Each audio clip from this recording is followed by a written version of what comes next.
Welcome. This is Radio Pras.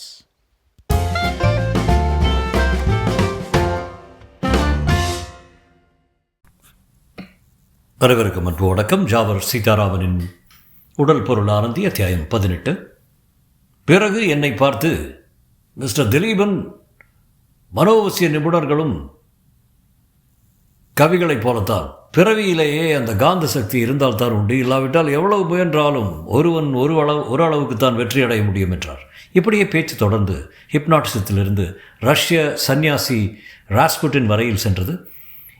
அப்போது Ramanathan, major, நான் நீங்கள் கூறினாலும் எனக்கு ராஸ்புட்டின் விஷயமெல்லாம் பாதி கட்டுக்கதைன்னு தான் தோணுது, ஒன்றை 10 புனைகிறாங்க என்றார். உடனே ஆனந்தி ஆத்திரத்துடன், நாம் நம்பாத விஷயத்தை, நமக்கு புரியாத விஷயத்தை நாம் பொய் என்றோ புனைந்துரை என்றோ தள்ளிவிட முயற்சிக்கிறோம்.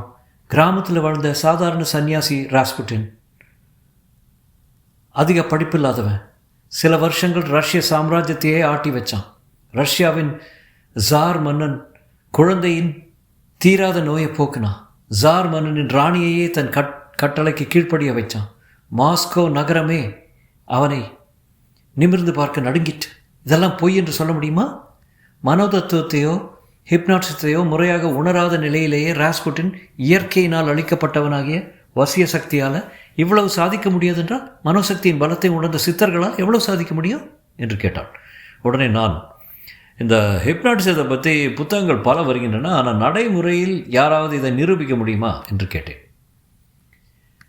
நான் இந்த கேள்வியை கேட்டதும் அறையில் அமைதி நிலவியது. ஆனந்தி மேஜர் மாயநாதனை ஒரு முறை பார்த்தால், மேஜரும் அவளை பார்த்தார். இருவரும் வார்த்தைகள் உபயோகிக்காத நயன பாஷையிலேயே ஏதோ பேசிக்கொண்டார்கள் என்பது தெரிந்தது. பிறகு மேஜர், உங்களுக்கு தயக்கமில்லைன்னா மனோசக்தியின் மகிமையை இங்கேயே இப்போதே நான் நிரூபிக்க முடியும் என்று கூறினார். என் மனத்தில் இதை பற்றிய ஒரு முடிவை தெரிந்து கொள்ள வேண்டும் என்ற ஆசை எழுந்தது. உடனே நான், சரி மிஸ்டர் மேஜர், நிரூபித்து காட்டுங்க என்றேன். ராமநாதன் குறுக்கிட்டு, இல்லைவா, நாம் இங்கே டீ சாப்பிட வந்தோமா இல்லையா, மேஜரை பரிசோதிக்க வந்தோமா, டீ சாப்பிட்டுட்டு போவோம் என்றான். அப்போது எனக்கு ஒரு வேளை மேஜரிடம் நிரூபித்து காட்டுங்கள் என்று சொல்லி மரியாதை குறைவாக நடந்து கொண்டோமா என்று எண்ணம் எழுந்தது. மேஜர் சார், நான் மன்னித்துருங்க, புதிய விஷயங்களை பற்றி ஆராய வேண்டுங்கிற ஆர்வத்தில் படபடப்பாக பேசிட்டேன் என்று அவரிடம் கூறினேன். அதற்கு அவர், அதில் தவறு ஒன்றும் இல்லை, விஷயங்களை பற்றி ஆராய்வது போற்றப்பட வேண்டிய விஷயம், உங்களை பாராட்டேன் நான். நீங்கள் முதல்ல டீ சாப்பிடுங்க, அப்புறம் நிகழ்ச்சியை தொடங்குவோம் என்றார். பிறகு மௌனமாக பிஸ்கட்டுகளை தின்று டீயை குடித்தோம்.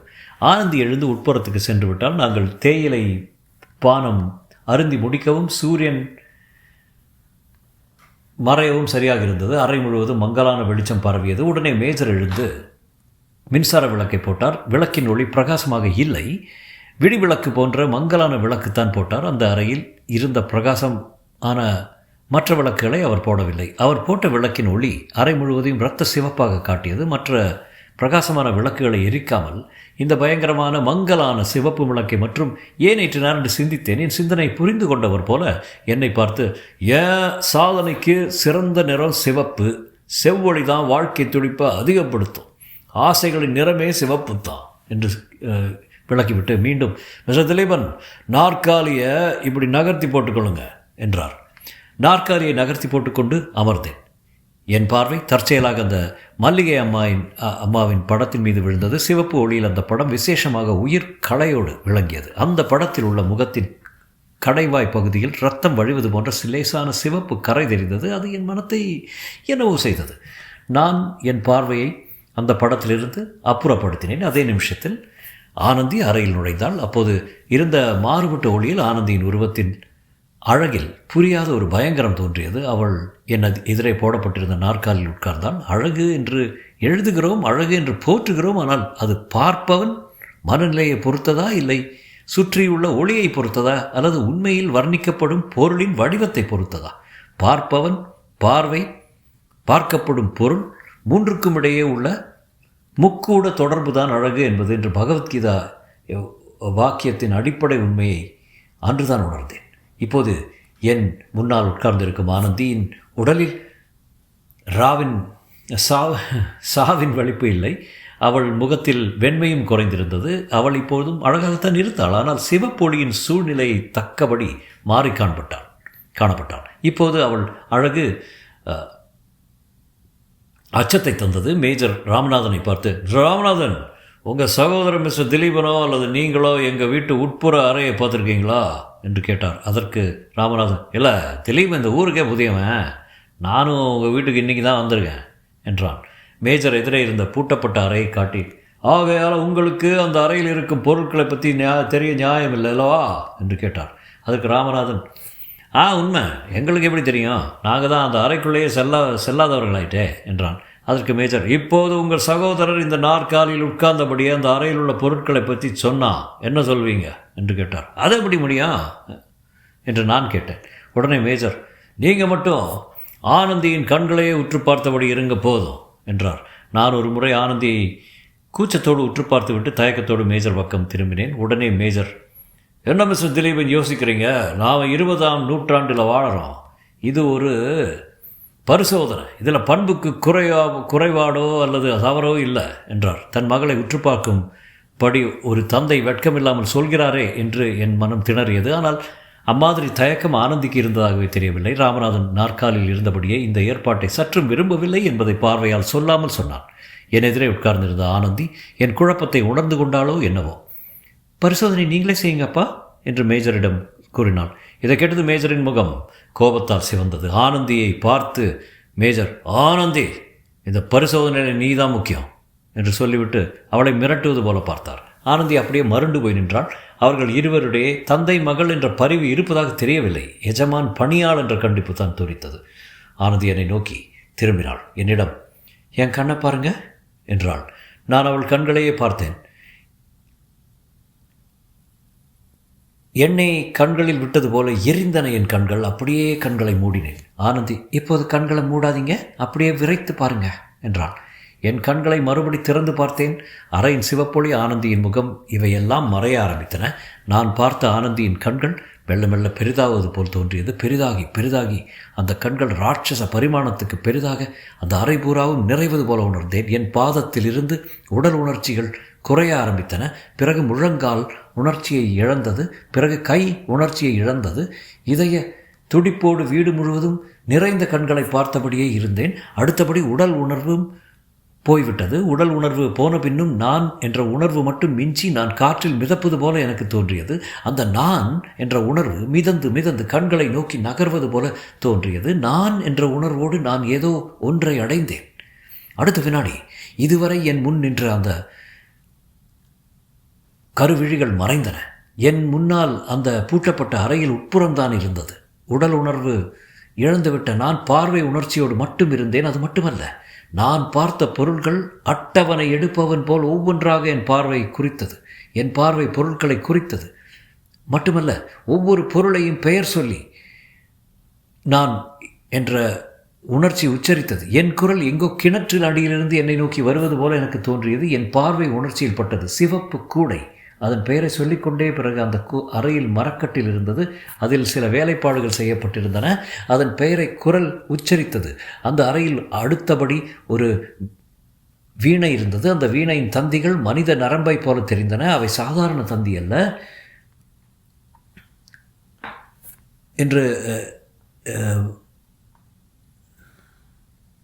என்று புரியவில்லை. நான் என்ற உணர்ச்சி தானாகவே பார்த்த பொருட்களை புரிந்து கொள்வது போலும் வீணையின் உள்பாகத்தில் ஒரு மண்டையோடு தெரிந்தது. அதை நோக்கி நகர்ந்தேன். அந்த விசித்திர வீணையின் தந்தியை நான் என்ற உணர்ச்சி மீட்டியது. உடனே மாயா மாளவ கௌரி இசை கேட்டது. எங்கிருந்தோ என் குரல் மாயா மாளவ கௌளம் என்று உச்சரித்தது. மின்வெட்டும் நேரத்தில் அந்த அறையில் ஒரு மாது நுழைந்தாள். அவள் ஆனந்தி அல்ல, இறந்து போன மல்லிகை அம்மா. என் குரல் மல்லிகையம்மா என்ற பெயரை உச்சரிக்கிறது. அதே நேரத்தில், போதும் மிஸ்டர் திலீபன், போதும், வெளியே வாருங்கள் என்று ஆனந்தியின் குரல் இடிபோல உடல் அற்ற நான் என்ற உணர்ச்சியில் ஒலிக்கிறது. எல்லா தோற்றமும் மறைகிறது. ஒரே இருள், எங்கும் ஒரே இருள். எனக்கு ஒன்றும் தெரியவில்லை. திடீரென்று எனக்கு கால்கள் இருப்பதை உணர்கிறேன். படிப்படியாக என்னுடைய அங்கங்களின் உணர்வை உணர்கிறேன். மறுபடியும் நான் என் உடலை அடைந்து கண் விழிக்கிறேன். என் உடல் வியர்த்திருப்பதை, என் எதிரே ராமநாதன், மேஜர், ஆனந்தி மூவரும் மௌனமாக உட்கார்ந்திருப்பதை உணர்கிறேன். மேஜர் ஆத்திரத்துடன் ஆனந்தியிடம், அந்த பாழும் வீணை அந்த அறையிலேயே நீ போய் வைக்க வேண்டும் என்று கண்டித்தபடி இருந்தார். எனக்கு ஒன்றும் புரியவில்லை. நான் மேஜரை பார்த்து, ஏன் ஹிப்னாட்டிக் பரிசோதனையில் ஏதாவது தவறு நடந்து விட்டதா என்று கேட்டேன். உடனே மேஜர் மாயநாதன் ஒன்றுமில்லை என்று மழுப்பினார். அப்போது ராமநாதன், திலீபன் சொன்ன பொருள் அந்த அறையில் இருக்கிறதா என்று பார்ப்போமா என்று கேட்டான். மேஜர் மாயநாதனும் வேண்டா வெறுப்போடு ஒப்புக்கொண்டார். அறையின் கதவை திறந்தார். அங்கு நான் காட்டிய சிவப்பு குடை, மரக்கட்டில், அந்த வீணை எல்லாம் இருந்தன. அத்தியாயம் 19. ராமநாதன், ஆச்சரியம், திலீபன் சொன்ன பொருள் எல்லாம் இருக்குதுங்க. இந்த வீணையின் தந்திகள் நரம்பால் ஆகவையா? இறந்த மல்லிகம்மா இருந்ததாக சொன்னீங்க, அவங்களை காணுமே என்று கேலியாக கேட்டான். மேஜரின் முகம் குழப்பத்தால் நடுங்கியது. அவர் ஏதோ சமாளிக்க முயன்றார். உடனே ஆனந்தி தன் தந்தையின் சிக்கலை தீர்க்கும் எண்ணத்தோடு, என்ன மிஸ்டர் திலீபன், நீங்கள் ஹிப்னாட்டிக் தூக்கத்தில் இருக்கும்போது பார்க்காத பொருட்களையும் பார்த்ததாக கூறிவிட்டீங்க என்றான்.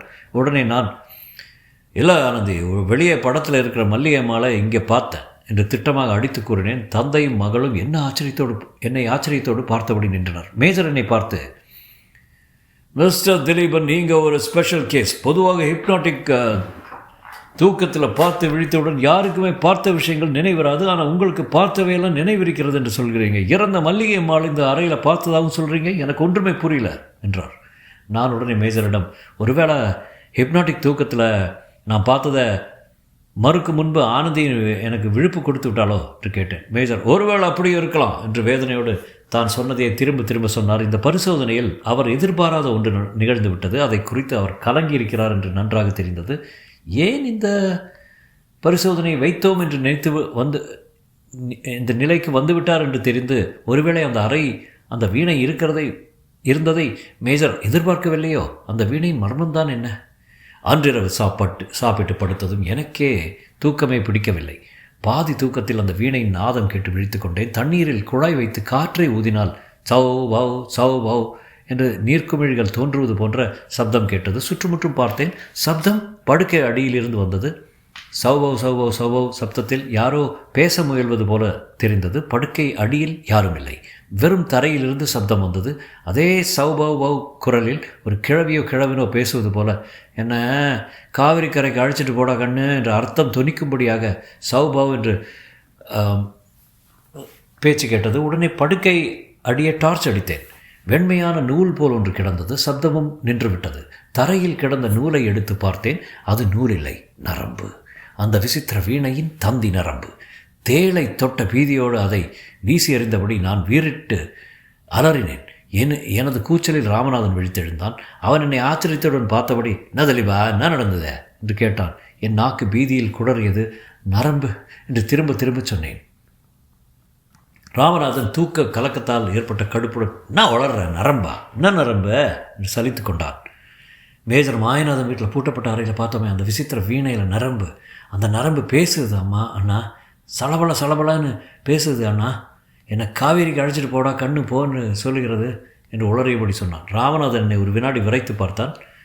எங்கடா அந்த பேசும் நரம்பு, எடுத்துக்காட்டு என்றான். நான் உடனே தரையை பார்த்தேன். நான் பயத்தில் வீசி எறிந்த இடத்தில் அந்த நரம்பு இல்லை. வெறும் தரைதான் இருந்தது. திலீபா, உன் கற்பனை சக்தி அசாத்தியம். ஏதோ கனவு இருக்கிற, படுத்துக்கோ, சிறு குழந்தை போல வீண் புரளி செய்யாத என்று சொல்லிவிட்டு அவன் கம்பளை இழுத்து போர்த்து கொண்டு படுத்து விட்டான். எனக்கே என் செய்கை அவமானமாக இருந்தது. ஒருவேளை ராமநாதன் சொல்வது போல என் கற்பனை சக்தி என்னோடு விளையாடுகிறதா? தத்ரூபமாக நாம் காணும் காட்சிகளெல்லாம் ஒருவித மாயைதானே. பக்தர்கள், சித்தர்கள் எல்லாம் ஆண்டவனை கண்டதாக நெக்காக உருகிய காட்சிகளெல்லாம் இம்மாதிரியான தோற்றம்தானோ என்றெல்லாம் எண்ணினேன். ஒரு முறை கடவுளை நினைத்துவிட்டு படுக்கையில் படுத்தேன். படுத்தவுடன் ஓரளவு அமைதி ஏற்பட்டது. அப்படியே கண்களை மூடி தூங்க முயற்சி செய்தேன். ஒரு நிமிடம் தூங்கியிருப்பேனோ என்னவோ. விழித்து கொண்டேன். விழித்ததும் அறையில் இசையின் ஒலி கேட்டது. அதே மாயா மாளவ கௌள ராகத்தின் ஒலி. உடனே ராமநாதனை எழுப்பி அவனே இந்த இசையை கேட்க செய்யலாமா என்று எழுந்தேன். ராமநாதன் எழுந்ததும் இசை நின்று விட்டது. ராமநாதனை பைத்தியம் என்று தீர்மானித்தால் இந்த காட்சிகள், சப்தங்கள் எல்லாம் எனக்காகவே தயாரிக்கப்பட்ட நிகழ்ச்சிகளோ என்று சந்தேகம் எழுந்தது. ஆனால் இம்முறை பயமில்லை. மனத்தில் ஒருவித தைரியம் எழுந்தது. இருண்ட ஆப்பிரிக்காவில் நுழைந்த ஆங்கில ஆராய்ச்சியாளர்கள் தைரியம் போல ஒரு தைரியம் எழுந்தது. இந்த விபரீத நிகழ்ச்சிகளின் தாத்பரியம்தான் என்ன என்று கண்டுபிடிக்கவே வேண்டும் என்ற ஆசை எழுந்தது. மெல்ல எழுந்து வராந்தாவின் கதவை திறந்து வெளிவந்தேன். பள்ளத்தாக்கில் மேஜர் மாயநாதன் வீடு தெரிந்தது. அந்த வீட்டின் ஒவ்வொரு ஜன்னலிலும் விளக்குகள் மின்னின. பக்கத்து வீடுகள் எல்லாம் மூடு பனியில் இருண்டு கிடக்கும்போது இந்த வீடு மட்டும் ஜாஜ்வல்யமாக நீளங்களுக்கு நடுவே வைரம் மின்னுவது போல மின்னிக் கொண்டிருந்தது. ஒரே நோக்கத்தோடு நான் அந்த வீடு நோக்கி நடக்க ஆரம்பித்தேன்.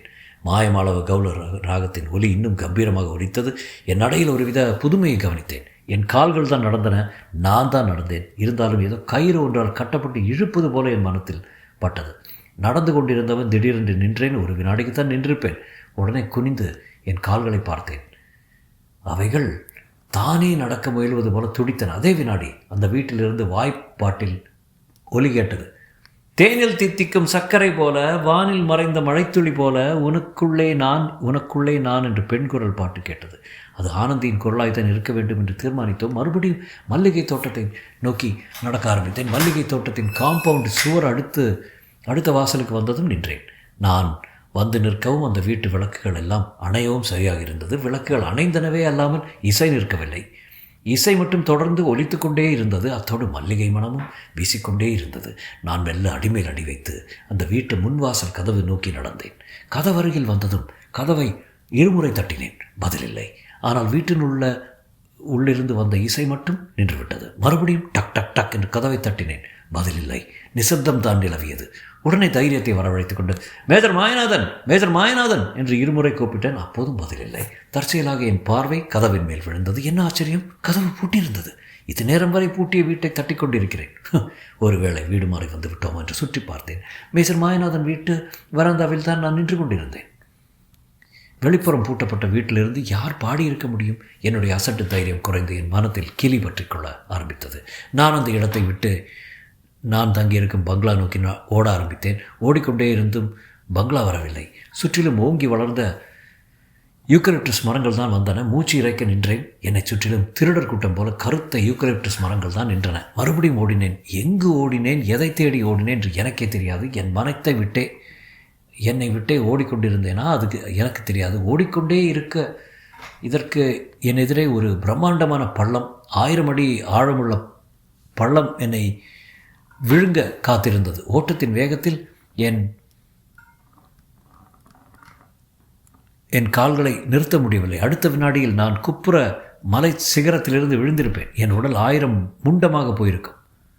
2 அங்குலம்தான் எனக்கு வந்த பயங்கர பள்ளத்துக்கும் இடையே உள்ள தூரம். 2 அங்குலம்தான் எனக்கும் மரணத்திற்கும் உள்ள இடைவெளி. ஓடி வந்த வேகத்தில் நான் எவ்வளவோ தடுக்க முயன்றும் என் உடல் கிடுகிடு பாதாளத்தில் விழ பள்ளத்தை நோக்கி சாய்ந்தது. ஆனால் ஒரு வலுவான பீடிப்பு என் சட்டையின் முதுகுப்புற காலரை பற்றி தரைப்பக்கம் இழுத்தது. ஒருவேளை மரத்தின் கொம்போ கிளையோ என் சட்டையில் முதுகுப்புறமாக மாட்டிக்கொண்டு என்னுடைய வீழ்ச்சியை தடுத்து விட்டதோ என்று நினைத்து நன்றியோடு மகிழ்ச்சியோடு என் முகத்தை பின்புறம் திருப்பினேன்.